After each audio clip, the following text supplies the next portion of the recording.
This is Speak of the Devils on AZ Family Sports. Welcome to Speak of the Devils, the premier TV show for Sun Devil football. I'm Brad Denny with 3TV and CBS 5. And I'm Joe Healey with DevilsDigest.com. Joe, it had been 6 games, a span of 7 weeks until the Sun Devils were able to get a victory, but that all changed on Saturday night, homecoming, perhaps fittingly, as the Sun Devils took care of business in impressive fashion and got a well-deserved victory. It feels like it's been forever since that week 1 win for ASU. A lot of those moral victories, some very, very difficult defeats, but incremental improvement week after week. And that came to a head with a victory against Washington State on that Halloween weekend. The only trick that was going on was maybe some trick plays, and it was a major treat for Sun Devil fans. Kenny Dillingham, win number 1 in the Pac-12 conference in his head coaching career. And continuing the Halloween theme, they were in the ghost story uniforms that kind of glowed in the dark a little bit. I guess we didn't really get to see them, but they look sharp in person. But all 3 phases of ASU finally look sharp after weeks of just kind of knocking on the door a little bit. They broke the door down, got the W with all 3 phases, offense, defense, and special teams playing very good games. Let's start off with the offense, Joe.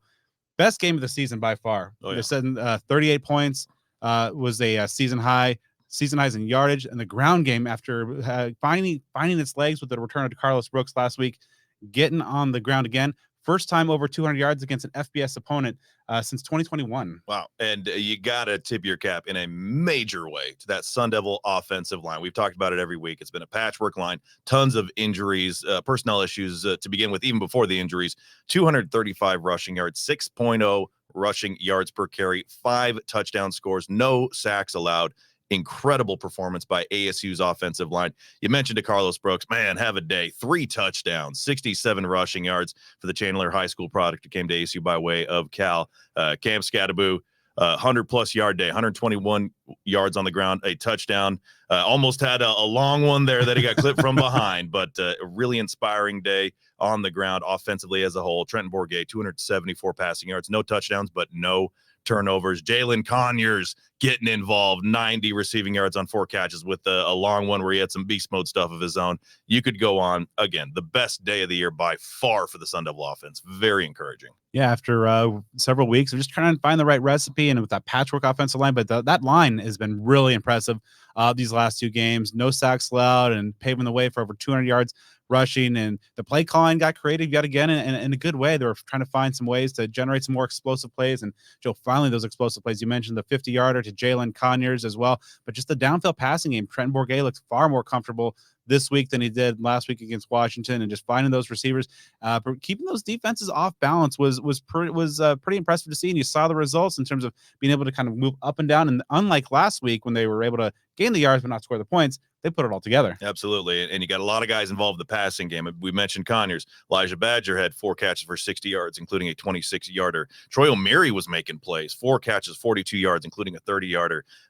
Giovanni Sanders, only 1 catch, but it was a really important 23-yard grab. Same with Bryce Pierre, a 19-yard catch. That was really impressive. That catch that he said that he had, that shows you why coaches are talking about him possibly being a Sunday guy. So you're getting a lot of guys involved, some key plays. As you mentioned, there was some trickeration, there were some risks, but there were calculated risks that maybe not all of them paid off, but I really don't have any that I can think of that were like, that was a big mistake. And I know there's a lot of criticism in the first handful of games on the 4th down calls and things like that by Dillingham and staff. You didn't have that this week. This was a very complete game on both sides of the ball. Like you said, in all 3 facets of the game. Yeah, talking about that defense now, they're coming off perhaps one of the best performances we had seen in years and holding the explosive Washington Husky offense without an offensive touchdown a week ago. But you might look at the box score and say 27 points low, over 400 yards given up, and think, okay, they were not that great. Well, actually, in the key moments, they were terrific. In the 4th quarter, Wazoo had 2 drives go into ASU's red zone. Combined, just 3 points, including a very late fourth down stand that kind of sealed the game for the Sun Devils. They held the Cougs to just 3 of 11 third down conversions. Just pretty solid against the run. Overall, they put forth a good enough effort to get ASU to the win, and this time with the offense's help, they got that W. A lot of guys contributing on defense. That trio on the edges of BJ Green, Clayton Smith, Prince Dorba. They combined for 3 sacks, 6 tackles for loss. I mean, you're seeing some rotation there. Those guys are absolute beasts. We know that BJ Green is one of the best in the business at that.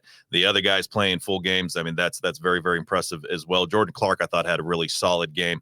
He talked about that 4th down stand on the goal line to ASU's defense. Ed Woods making some plays there at the end. So just a very inspired performance by both facets of the ball. And we also saw special teams as well. Dario Longetta with that 51-yard field goal before the half. That had room to spare. That might have been good from 60, which was very encouraging because he fell short on a long field goal attempt earlier in the game as well. So again, you just got a lot of positivity and inspiration from just about every facet of the game. It wasn't a perfect game, but it was clearly the best of this season. And, one of the few best of the last couple seasons. If you date back to last year, maybe that Washington game, the Colorado game, there are few bright spots in the last 2 combined years, and this is one of them.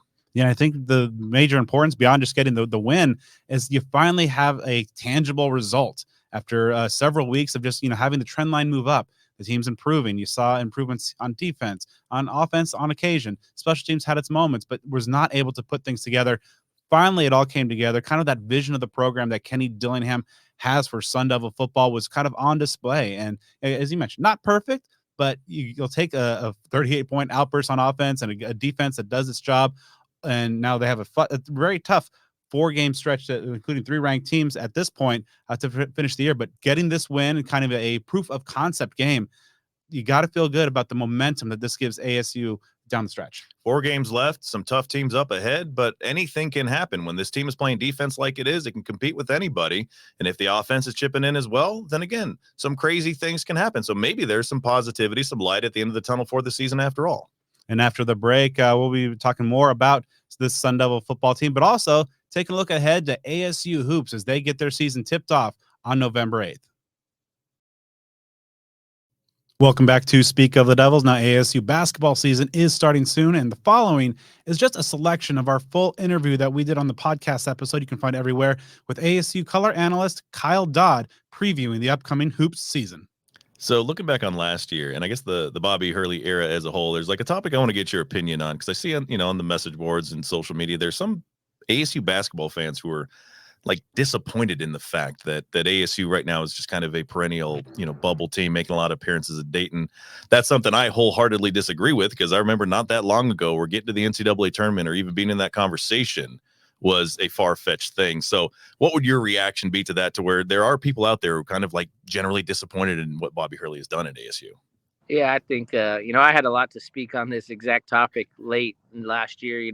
We did a lot of the, spaces and stuff on Twitter and just talking to people, throughout the end of the season last year. And this was the topic for a lot of people. And I think it's just really funny to me that I don't know if people just care to, make their own history or come, a little bit delusional, but I mean, we don't go to the tournament. I mean, I don't know. We just don't. It's just historically, we don't go to the tournament a lot. And so for us to, be on the bubble every year since Bobby's been here has been really good. And yes, do we want to take the next step? Yes. Do we want to advance in the tournament? Yes, we want to do that. And that's the goal. But I mean, to go, 3-4 times, in his time here. I mean, when I say 3 or 4, I'm talking about a year that COVID robbed of us, where we were safely in the dance. And for Bobby to win at 20 games as many times as he has, it just doesn't happen at ASU. I mean, our last tournament, win, outside of, the one James Harden year was my year. And so I don't know, I'm old. Like, that was 2003. So, I mean, it's 2023. People, I don't know if they just forget, but we don't have a rich history of going to the dance. So, the excitement around the program last year, winning that game, hammering Nevada and Dayton, and be in a great position to win against TCU. And I mean, we turned that arena into an ASU an ASU favorite arena. I'm in Colorado there, and it was just awesome, man. It was really good to see, and came up short. But, I think Bobby has done what's not been done here. And that's perennially, get on the bubble and get to the dance. And, now it's time. Let's win a couple games and make a little bit of a run. So, kind of along the lines of kind of learning about this year's team, last year's squad had kind of more of a defensive minded personality and character to it, based on kind of, the few returning guys, and then kind of, some of the new talent that is coming to Tempe. What's your kind of early read on which way this year's squad might lean? Yeah, I mean, I think it's going to be a dynamic team. I think, the staple of Bobby's teams have always been how hard they play, how much effort and energy they play with, and how they battle for him and they compete. And I think that's going to be the case this year, just like it will be every year that he coaches a basketball team at Arizona State. They're going to go out and they're going to play as hard as anybody in the conference and in the country. I think this team is built a lot like last year. I think they have a chance to be a really good defensive team with that length and athleticism they possess. And I think a key in the offseason was adding some shooting and some offense, to be dynamic on that side of the basketball too. So I think it's going to be an interesting squad. You have a guy like Frankie Collins, a point guard that's coming back. And anytime you have your quarterback, or your floor general coming back, that's always a plus. It's a lot easier to have a guy like that back than just some guy that's on the wing or whatever. So, Frankie, let's see if he can take a big step forward. And I think it's going to be, like I said, it's going to be a dynamic, exciting team to watch, and they'll have a chance to do well on both sides of the floor. Obviously, a lot of brand new pieces in Tempe, and of course, the chemistry and the rapport issues are, you just never know how quickly things will come along and gel. But all-encompassingly, when you look at this roster and kind of the history of Bobby Healey teams, what do you think is a reasonable level of fan expectations for this season? I mean, I think, like I said, at the very beginning, Coach Hurley's teams always play hard. They always compete. So I think, in college athletics, in any sport, energy, effort, being a good teammate takes care of a lot of mistakes, and communication takes care of a lot of mistakes. And those are all things that Bobby requires of his team. So I think that side of it, we're going to be a good team on that side of it. We're going to be in games. We're going to be competitive. We're going to play anybody anywhere like we all do. On the, just the talent wise, I think we're right there with the last several years. I think this team has a chance to be a very good team in this league. I mean, we were picked in the middle of the pack. I mean, when aren't we picked in the middle of the pack? And, maybe a couple of times we're picked down at the bottom, but I mean, we're picked about 5th, 6th for most people. And I think that we could exceed those expectations like we did last year. And like we did, 2 or 3 seasons ago. And when I think Rob Edwards' senior year, we were picked 8th or 9th. And I mean, we were winning the league late in the year that year. I mean, I think I would anticipate a really good year. I think we'll be knocking on the door for 20 wins again and be in the tournament mix. And again, I think it'll be fun to watch, and I'm super excited. Like I said, there's only a couple guys coming back, and the other guy that just popped in my head too is Alonzo Gaffney's back too. Mm-hmm. So and I'm extremely excited about him too, because he really came on.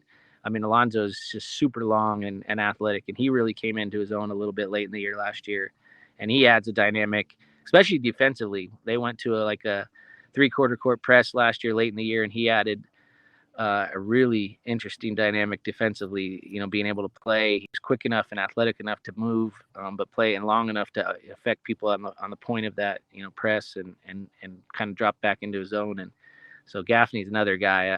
I can't believe I didn't mention him earlier, but yeah, I'm super excited to see what Alonzo can do this year. And it all gets started Wednesday, November 8th, playing on the road, taking on Mississippi State in that first home game, a revenge game. Texas Southern in the afternoon, Saturday, November 11th. Katie, you know that we will all be staying tuned about it, and always appreciate you, my friend, and we will certainly catch up before too long, talk some more Sun Devil basketball. Welcome back to Speak of the Devils. Now, Saturday was a good night for the Sun Devils getting the win over Washington State. It was also a really good night for tight end Ryan Morgan. After 4 years as a Sun Devil, he was able to make his first career reception, also in a pretty big moment as well. So after Tuesday's practice, I got to talk to him about the big first career catch, the dirty work that he does in the trenches, and so much more. All right, Ryan. So first career catch on Saturday. How'd that feel? Honestly, in the moment, it was just like any other practice, any other game. Just kind of getting in the flow of things. First career catch. Once I got on the bench, though, coach came up to me and said, "Is that your first catch of the season? Did you get this catch the ball last year?" And I said, "No, that was my first catch ever." And he gave me a hug and stuff, and it was a good moment. It kind of set in a little bit, but we practiced so much out here. It was just like any other catch. And obviously, just kind of all the tight ends had a catch. What is it like, just for the entire group to contribute? Obviously, you guys doing a lot of work in the blocking, but just as contributors through the pass. For sure.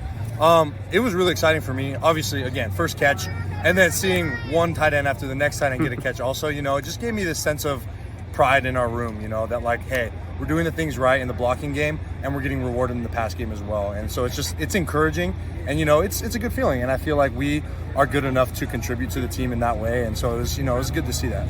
What's it been like, just here for a few years now, and just obviously no catches to this point, but just putting in that work, grinding, the special teams, the blocking, but then finally kind of get that kind of carrot, if you will, at the end of the stick. For sure. It's rewarding in one sense, but at the same time, I've always been the guy that's just like putting my head down, grinded, just did what I was asked to do to the best of my ability. And so even going into this year, I had the expectation of I'm going to be a primarily blocking tight end special teams guy. I knew I was going to go on some routes. Wasn't sure if I was going to get the ball, but I knew I was going to be ready. So again, it wasn't necessarily a surprise that I got the ball. Not exactly what I expected. But I'm happy with it. But again, I'm very happy doing my job and just attacking my job to the best of my ability. What's it been like, just getting the mentality, just to kind of put in that dirty work, that doesn't really necessarily show in the box score, but is obviously so very crucial to team success. No, seriously. I think early on, coming from high school, I was a wide receiver. I caught the ball 8 times a game at least, and so it was a little bit of a shift getting here. But I've been here this is my 4th season here. Being able to just continue to work and just continue to understand the importance of blocking and just the little things, especially special teams, I've come to learn that that is super important. It's just as important as catching the ball, making the big play. And for me, I take pride in that because instead of it just being kind of put on a pedestal, and not to say that catching the ball is not important, but ultimately for me, I feel as though blocking, running down on special teams, making a tackle, making a crucial block is the most important thing someone can do. And again, it'll always kind of go unsaid, unpraised, but that's totally fine with me. And just kind of, I've kind of developed that mindset, basically just doing it so often, and just learning to appreciate what I'm capable of doing. The last prior 4 games, you guys have been knocking on that door and just getting close. How good did it feel to finally put together a complete game and get that W for you guys' efforts? It just felt like we finally got what we deserved, right? The last 4 games, it really felt like I had so much confidence every single game, we're going to win this game for sure. And then obviously it ended in disappointment the first 4 times. This game, again, the same certainty. And so it was just nice and satisfying to see it all the way through to the end. And I really feel like if we just continue playing the way we played this last game, and even the games prior, just kind of putting it all together, I think we can make a run this second half of the season. Yeah, speaking of, it starts in Utah, hostile atmosphere. You've been there a couple times already. Yeah. So what are some of the things that kind of jump out about this Utah defense? Obviously, one of the year in, year out, one of the toughest units. But definitely. Just what is this 2023 variety? What jumps out to you? Definitely their line and their upfront guys. They're very physical, very hard hitting. Even their corners and secondary when they're in the perimeter blocking game, very physical. And so last week we did a lot of perimeter blocking and those kinds of things.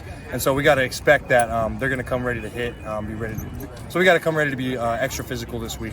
They're always known for their physicality, but I think especially this year, that's their primary focus. What are some of the things now, the last 4 games of the season that you individually kind of want to put together and make sure that you guys you personally are able to finish on a high note? For sure. I think for me, again, even though after the catch, that was great and everything, for me, it's I got my catch. I'm good, man. What I really want to do good at and be super dialed in on is my blocking technique and being able to finish perimeter blocks and especially interior run game blocks. Because I feel like in the past I've always been able to block well, but I really want to be able to dominate the blocks. So I think that's really going to be my focus going forward, is seeing how well I can dominate the blocks in the inside. Welcome back to Speak of the Devils. Sun Devil fans, get ready for some daytime football. 11 a.m. kickoff Arizona time as the Devils travel up to Salt Lake City to play Utah. Some call it a rivalry, some don't, whatever you call it. This is a series that not only continues this week, but will in the future as both teams are headed to the Big 12 Conference in 2024. The Utah Utes under Kyle Whittingham, you can never count them out. Always one of the best coached teams in America. They're the number 18 team in the country. 6-2 record. The last 2 weeks have been a little up and down. They beat USC, but then were handled by Oregon. The scoring offense has really been something for them. They've had a myriad injuries to key players. They have scored 24 or fewer points in 5 of 8 games played this season. last week against Oregon was the second game in single-digit scoring for Utah. However, they play defense all over the place. They only score 21.4 points per game as a team, but only allow 17.5 points. The passing game particularly, Cam Rising, their star quarterback, has been out all year. They're only averaging 159 passing yards with 7 touchdowns and 5 interceptions. But again, this is a team you can never count out. Absolutely. When you have Coach Kyle Whittingham leading your program, you know what you're going to get. You can get hard-nosed, run-based offense and just some really big, nasty dudes on defense that are just going to wreak havoc. And there's time and again, year after year, this is the same formula. And these, of course, is the 2-time defending Pac-12 champions. You can't count them out. They took quite a beating to get to Oregon, as a lot of teams have this year. But they might be licking their wounds and looking to make a statement coming back against the Sun Devils. And so when we look at some of the keys to the game, I think number one right off is you gotta make the pig farmer beat you. Now that, of course, is Bryson Barnes, the backup quarterback. His starter Cam Rising, as Joe mentioned, is out for the year. His background, growing up on a pig farm, he's had some good moments, but he's a guy that you want to kind of force if you can. Load up the box, shut down the Utah run game, and make Bryson Barnes and his arm beat you. He's averaging under 110 passing yards per game, 4 touchdowns, 5 interceptions, a little under 57% as far as his completion percentage. Those numbers don't jump off the page to you. So, again, that's an opportunity for ASU's upstart defense to really make a statement in this game. Yeah, win those early downs, force them into some 3rd and longs. Now, moving on to point number 2, just continue the creativity that we saw last week for the Sun Devil offense. Whether it was kind of running some jet sweeps with Elijah Badger and Caleb Black, or just some of the more creative ways they were running the ball, and even continue taking those shots downfield. Everything was clicking. This is kind of the Sun Devil offense we thought we'd see with Kenny Dillingham in Tempe. Keep that momentum going. While the Utes have a very good defense, as they always do, there are some ways to attack and keep them off balance. Absolutely. Last week against Washington State, it worked for ASU. It's not always worked this season, so you want to run with that hot hand. But also, again, going against that vaunted Ute defense, you need to be creative. So expect to see some of that trickeration like we've seen just about all year under Kenny Dillingham. All right, so point number 3 for a Sun Devil win. You got to start fast offensively, kind of, get off to a good start, because Rice-Eccles Stadium up in Salt Lake City is one of the most hostile atmospheres in the Pac-12 conference, and ASU might be catching a break that it's a day game, because once the sun sets, that place gets a little extra scary. But just start fast, take that crowd out of it if you can. It's a wild environment no matter what time the game is. It'll be a noon kickoff, local time, of course, 11 a.m. Still, we're not quite yet at the time change here in Arizona. But yes, you got to take advantage of every opportunity that you can so that crowd is out of it. They are always fired up, always hyped. It's one of the toughest environments in the Pac-12 conference. So ASU needs to click on all cylinders to be successful and victorious this weekend. All right, so now we're going to lay out our predictions, and I think ASU is going to be in an absolute slugfest. These are 2 teams and 2 programs that in the last 5-7 years really don't like each other. Both offenses have, for the most part of the season, been struggling. I don't know that ASU's offensive momentum is going to be able to carry over against such a very good Utah defense. I have Utah winning a narrow one in a kind of an ugly game, 19-17. I agree on all fronts. ASU will compete, but Utah's a very tough team, especially defensively. I have a 23-14 Utah win. So make sure that you download our full podcast episode everywhere you get your podcast for more insight, some additional interviews as well. And Joe and I will be back next week as we kind of recap the Sun Devils battle against Utah and look ahead to another road game. It's a little bit sad. It's the final trip to the Rose Bowl in Pasadena as ASU will be taking on UCLA.